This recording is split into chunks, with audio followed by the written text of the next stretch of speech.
Assalamualaikum warahmatullahi wabarakatuh.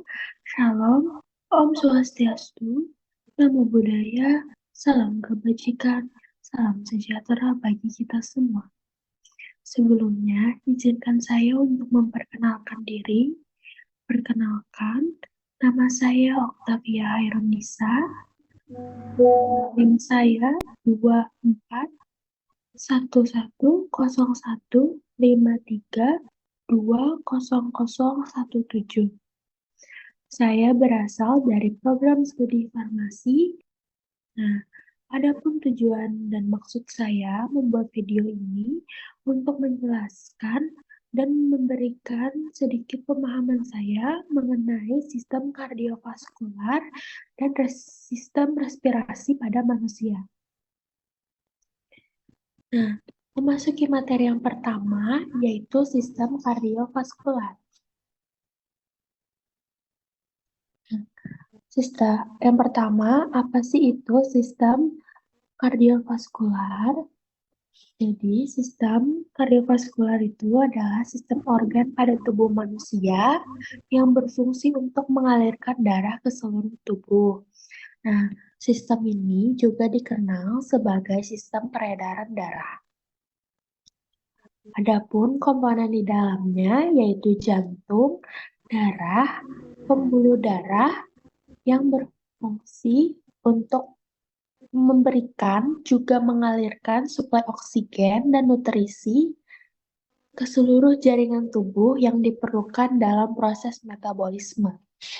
Nah, kemudian selanjutnya kita akan membahas mengenai struktur utama dari kardiovaskular, yaitu jantung.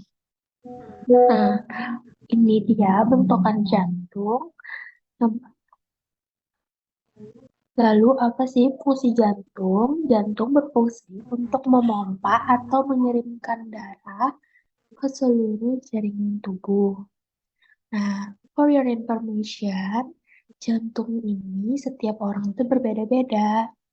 Nah, dari mana kita tahu ukuran jantung kita? Kita dapat melihat genggaman kepala tangan kita.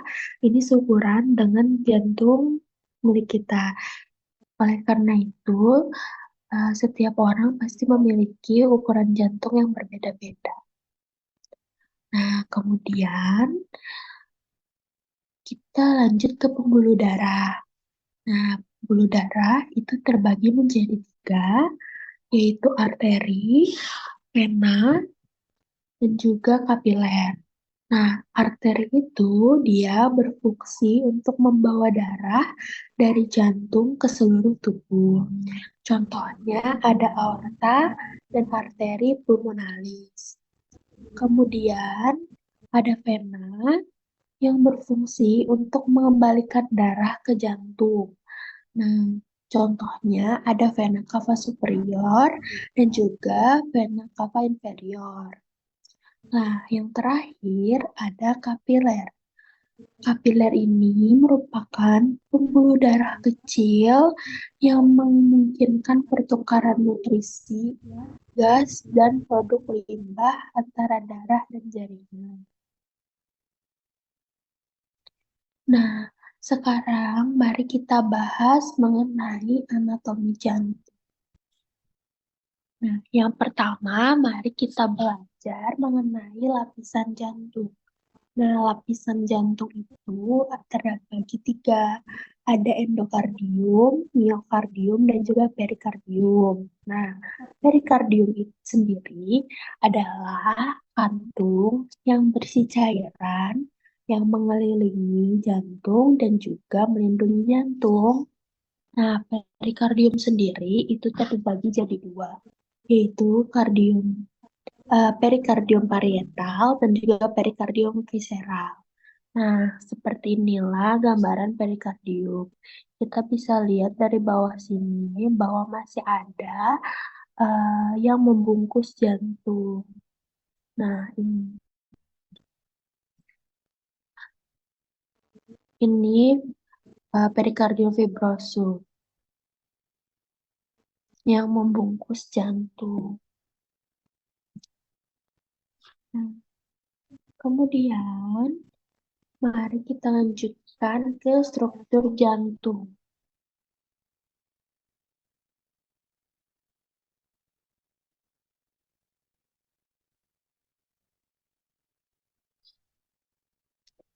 Nah,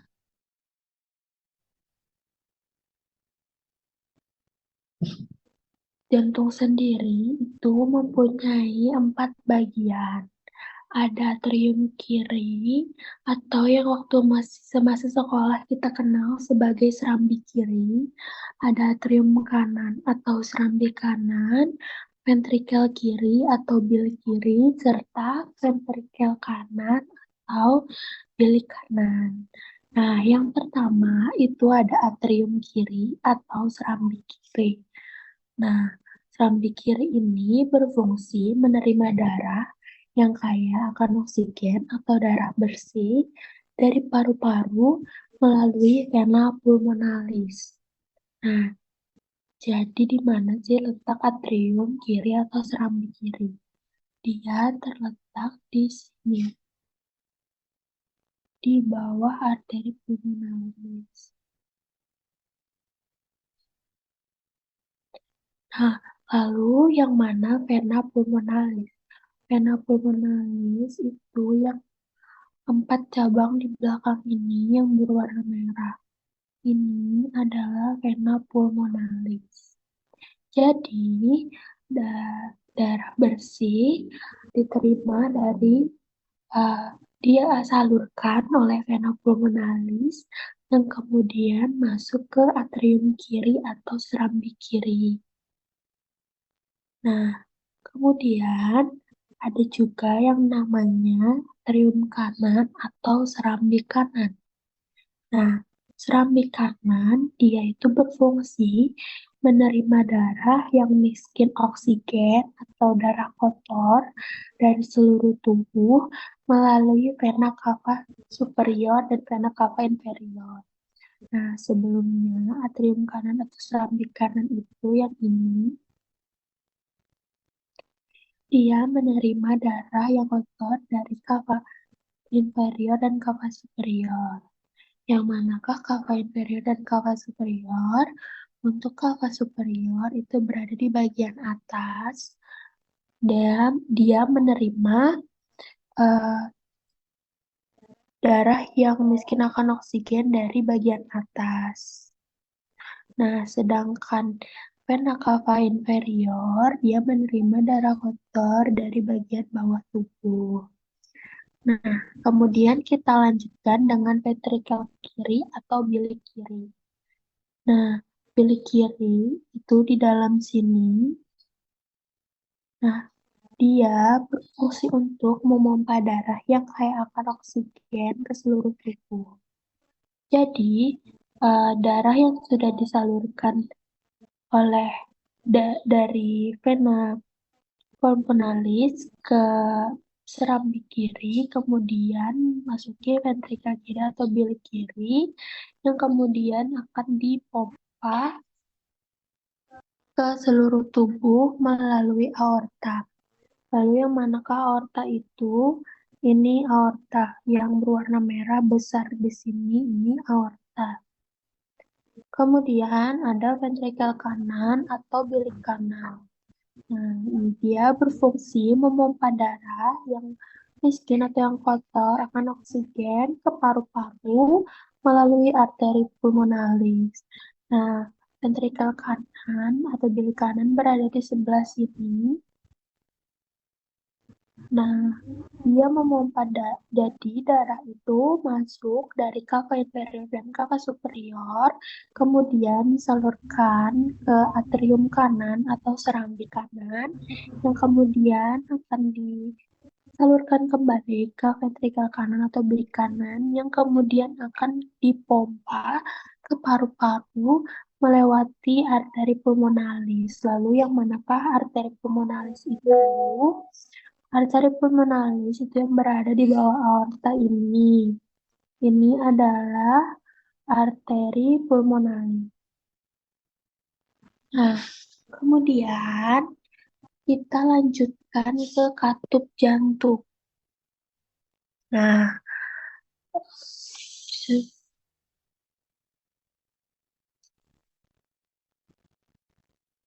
Nah, ini ada katup jantung. Nah, kita juga bisa melihat dalam dari ventrikel kanan di sini. Jadi darah yang dialirkan dari atrium kanan itu akan masuk melalui katup dan masuk ke dalam ventrikel kanan atau serambi kanan. Begitu juga sebaliknya, darah dari eh, vena pulmonalis yang kemudian dialirkan ke atrium kiri atau serambi kiri akan dialurkan kembali ke ventrikel kanan untuk dipompa ke seluruh tubuh melalui katup ini. Nah, lalu katup jantung sendiri itu ada terbagi empat, yaitu ada katup trikuspid, katup pulmonal, katup mitral, serta katup aorta. Yang pertama yang kita bahas adalah katup trikuspid. Nah, katup trikuspid sendiri terletak di antara atrium kanan dan ventrikel kanan. Yang ini ya, yang sebelah kanan. Nah, dia mempunyai tiga garis membuat seakan seperti segitiga. Nah, kemudian ada katup pulmonal. Dia terletak di ventrikel kanan dan arteri pulmonalis. Jadi, katup eh, pulmonal itu yang ini karena dia terletak di antara ventrikel kanan dan arteri pulmonalis. Dan inilah. Nah, kemudian ada katup mitral. Katup mitral itu terletak di atrium kiri dan ventrikel kiri. Nah, yang ini merupakan katup mitral. Dia membentuk satu garis saja. Nah, dia ini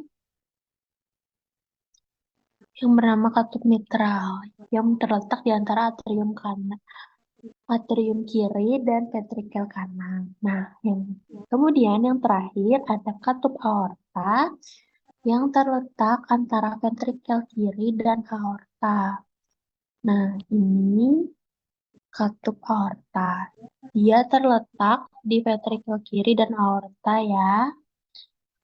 Nah, karena di bagian belakang ini aorta, yang di bagian depan ini adalah pulmonal. Nah, kemudian kita lalu apa sih arti eh, aorta, arteria pulmonalis, vena cava superior dan inferior, vena pulmonalis. Jadi,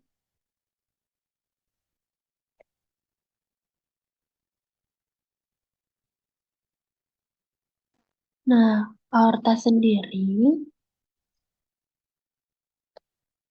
dia itu arteri utama yang membawa darah yang kaya akan oksigen dari ventrikel kiri ke seluruh tubuh. Nah, yang bingung aorta itu yang mana? Yang ini ya, yang besar, yang paling besar ini aorta. Nah, kemudian ada arteri pulmonalis. Arteri pulmonalis itu yang mana? Yang ini, yaitu membawa darah yang miskin dari oksigen eh, ke dari ventrikel kanan ke paru-paru untuk dibersihkan. Nah, kemudian ada vena cava superior dan vena cava inferior. Untuk vena cava superior, dia berada di bagian atas sebelah sini ya. Yang bagian atas ini adalah vena cava superior, sedangkan yang di bagian bawah ini adalah vena cava inferior. Nah, kemudian ada vena pulmonalis. Vena pulmonalis, dia membawa darah kayak oksigen dari paru-paru ke atrium kiri. Jadi, vena pulmonalis itu terletak di bagian belakang ini, yang cabang 4 ini merupakan vena pulmonalis. Oke.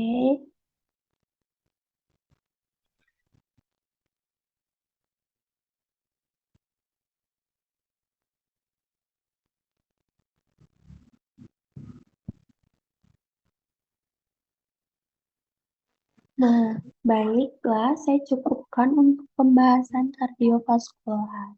Sekarang, mari kita mempelajari mengenai sistem respirasi pada manusia. Nah, sebelumnya, mengapa sistem kardiovaskular selalu dibahas bersamaan dengan sistem respirasi? Nah, jadi kedua sistem ini bekerja secara sinergis atau bekerja sama satu sama lain untuk mencapai tujuan yang sama, yaitu memastikan bahwa tubuh menerima oksigen yang cukup dan mengeluarkan karbon dioksida serta produk limbah lainnya dari tubuh. Juga mendukung fungsi tubuh secara keseluruhan dan mencegah keseimbangan internal. Nah, memasuki materi sistem respirasi, apa yang dimaksud dengan respirasi? Jadi, sistem respirasi atau sistem pernafasan adalah sistem organ yang berfungsi untuk melakukan pertukaran gas di dalam tubuh,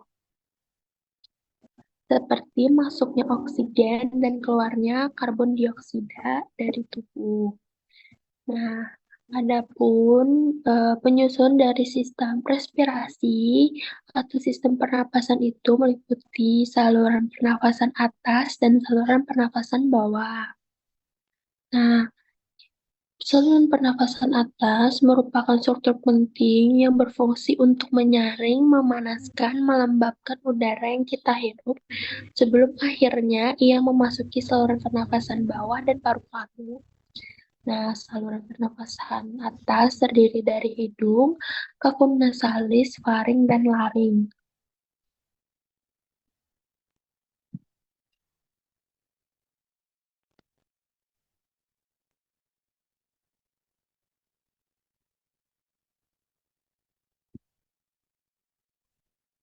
Nah, dapat kita lihat di sini, ini adalah sistem respirasi pada tubuh manusia. Yang pertama ada nasak cavity, dia terletak di sini.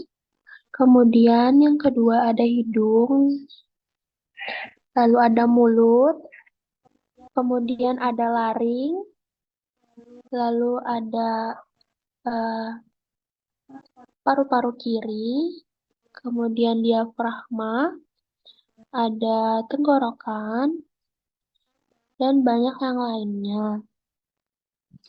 Nah, jadi saya akan membahas beberapa di antaranya saja. Yang pertama ada hidung atau nasofaring. Nah, dia bertindak sebagai pintu masuk utama untuk udara. Lalu, karena hidung mempunyai bulu dan mukosa, nah jadi fungsinya itu untuk menyaring dan melembabkan udara. Dia selain itu dia juga membantu dalam pembentukan suara dan juga berfungsi sebagai organ pengecap.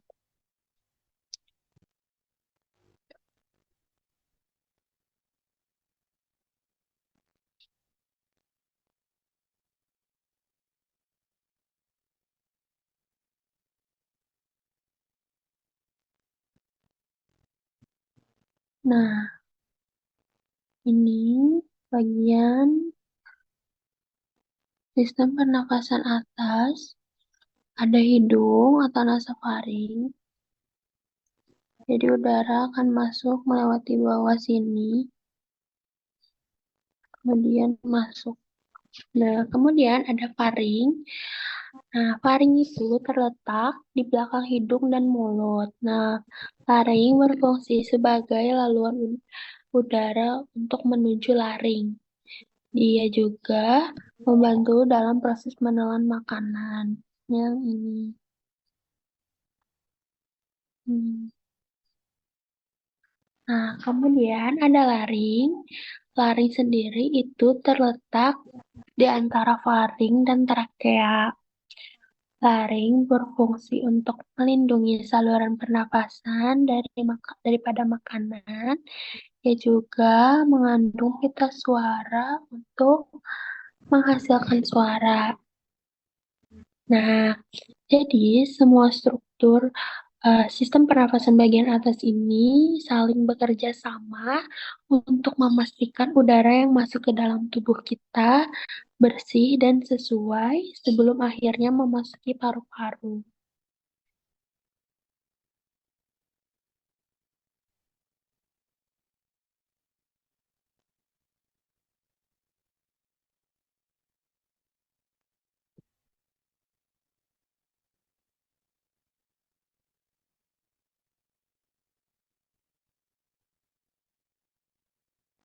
Nah, kemudian eh, salu- karena ada saluran pernafasan atas, tentu saja ada juga saluran pernafasan bawah. Nah, saluran pernafasan bawah ini merangkumi struktur yang lebih mendalam dalam sistem pernafasan. Ia berfungsi untuk mengarahkan dan mempercepatkan udara ke dalam paru-paru, serta memastikan proses pertukaran gas berlaku dengan baik dan sempurna. Saluran pernafasan bawah itu terdiri dari trakea, bronkus, bronkiolus, dan alveolus yang membentuk paru-paru. Nah, jadi letak trakea itu di mana? Trakea itu terletak di sini, nomor 9. Nah, trakea ini adalah saluran yang menghubungkan laring ke bronkus. Trakea mempunyai dinding yang diperkuat dengan cincin kartilago. Yang biru-biru ini kartilago yang membantu menjaga bentuknya dan menghalang penyempitan.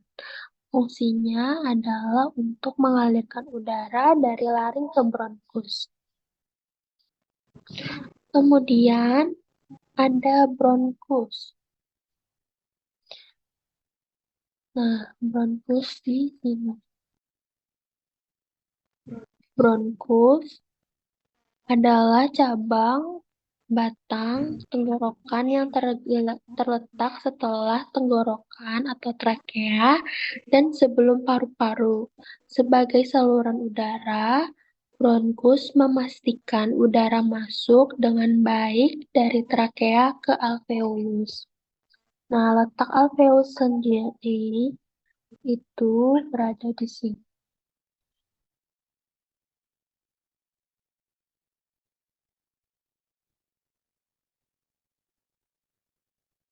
Nah, ini alveolus.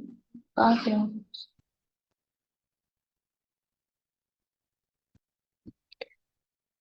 Nah, kemudian ada bronkiol.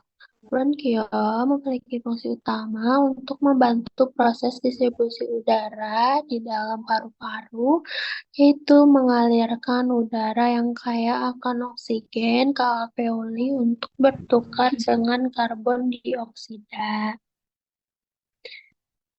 Nah, kemudian ada alveoli. Alveoli adalah rongga cekung yang dikelilingi oleh kapiler kecil.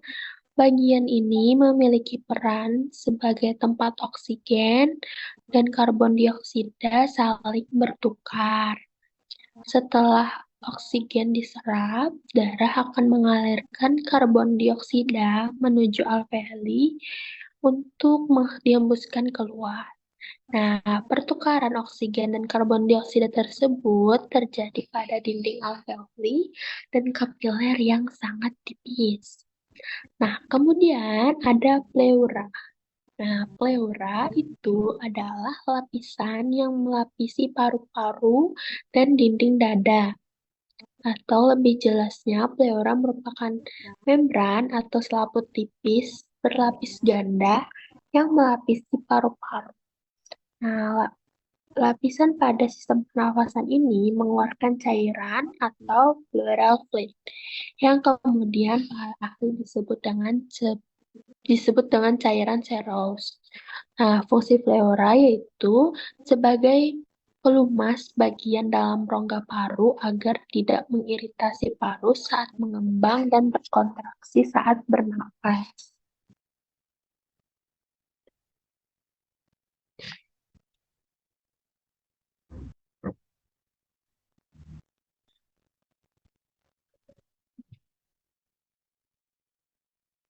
Nah,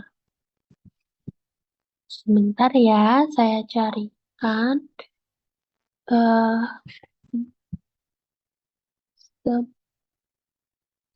Nah, ini adalah paru-paru.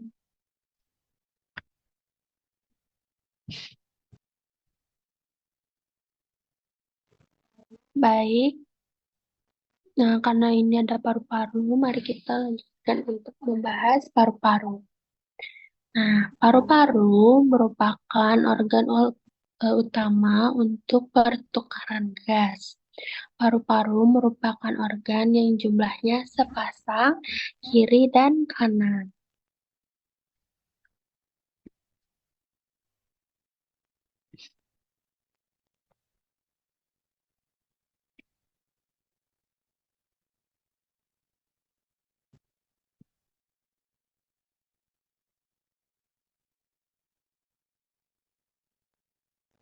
Ini adalah bagian kiri.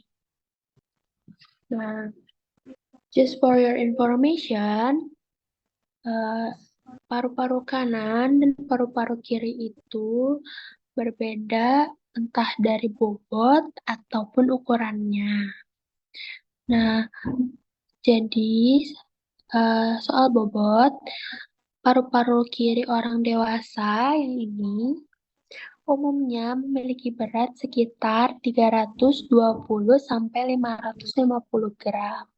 Sedangkan bagian sebaliknya atau bagian kanan itu memiliki berat sekitar 375 sampai 600 gram. Bukan cuman itu saja, ada contoh yang lainnya seperti saya sebutkan sebelumnya. Eh, Paru-paru kanan itu memiliki 3 bagian atau lobus, sedangkan paru-paru kiri itu hanya memiliki 2 bagian saja.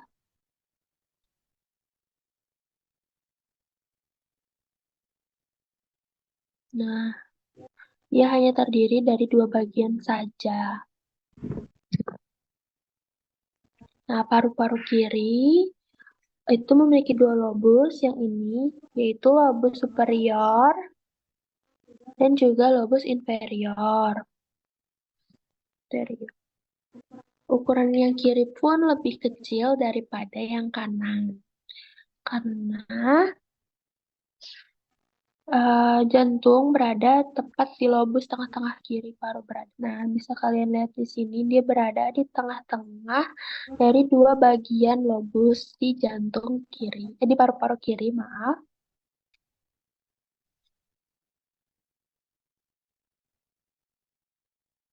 Nah, selain itu, paru kiri,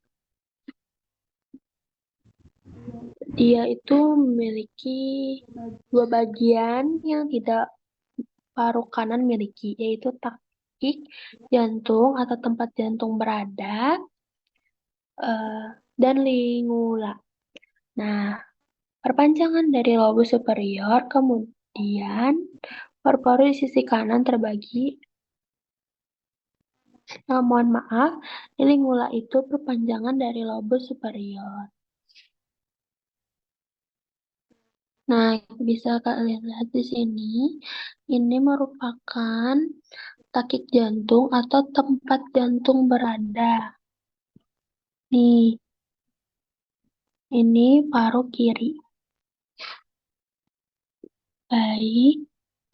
Sebentar, saya carikan untuk paru-paru bagian kanannya.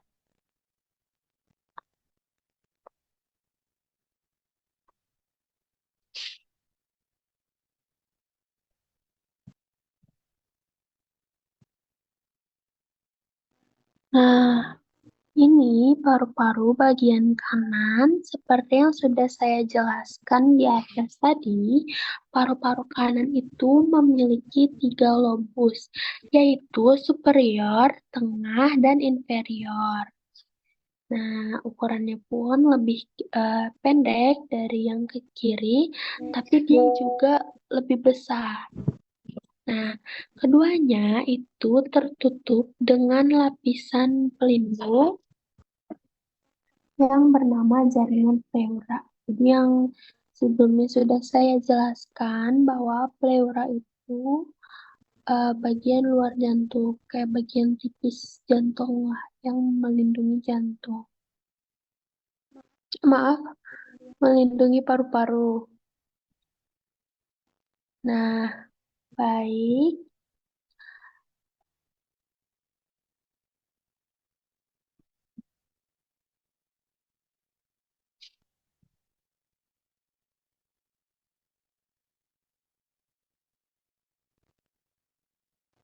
Saya kira itu saja yang dapat saya sampaikan. Saya memohon maaf apabila terjadi kesalahan dalam perkataan ataupun materi yang saya bawakan. Terima kasih atas perhatiannya. Wassalamualaikum warahmatullahi wabarakatuh. Terima kasih sekali lagi.